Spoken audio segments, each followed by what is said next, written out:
Magandang araw mga kababos. Narito ang latest news ngayon sa PBA.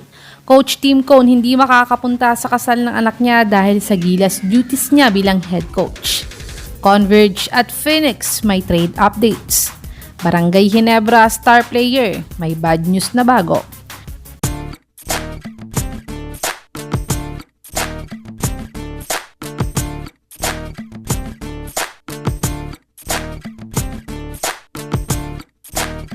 Si Coach Tim Cone nga ay ang head coach ng Gilas Pilipinas at Barangay Ginebra.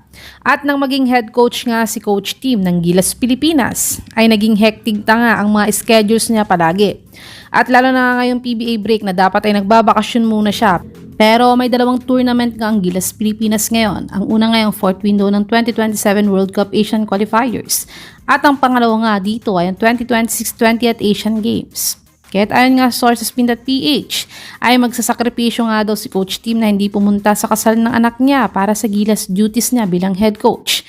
Kaya't good luck nga sa mga laban nila Coach Tim Cone at buong Gilas team. Naway maipanalo nila ito lahat. Dumako naman tayo sa balitang may trade updates daw ang Converge at Phoenix.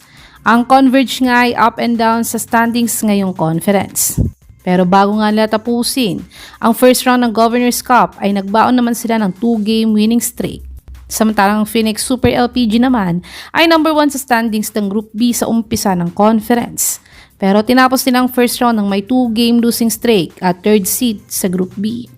Kaya tayo nga sa Reddit source na to, galing kay Sir Snow Badua, ay ino-offer nga daw ng Phoenix ngayon si Encho Serrano sa Converge kapalit ni Alex Stockton.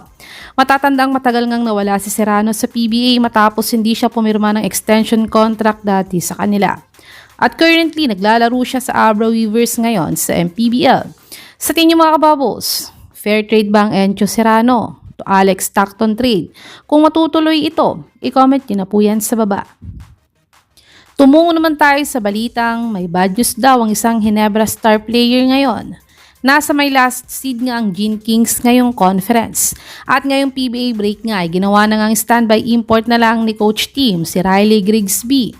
Dahil babalik na nga daw ang original import nilang si Kabayan Brownlee sa lineup nila after ng PBA break.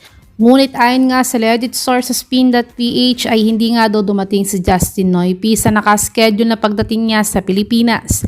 Kaya't bad news nga ito para sa Barangay Ginebra at Gilas fans dahil no show up pa din daw si Brownlee sa first day ng practice nila. Pero wag daw mag-alala sabi ni Coach Tim Cone dahil darating din daw siya para sa Gilas at Ginebra. Kaya't good luck nga kay Kabayan Brownlee at sa rest ng Gilas Pilipinas. Sana ay manalo sila sa lahat ng games nila sa fourth window at sa Asian Games.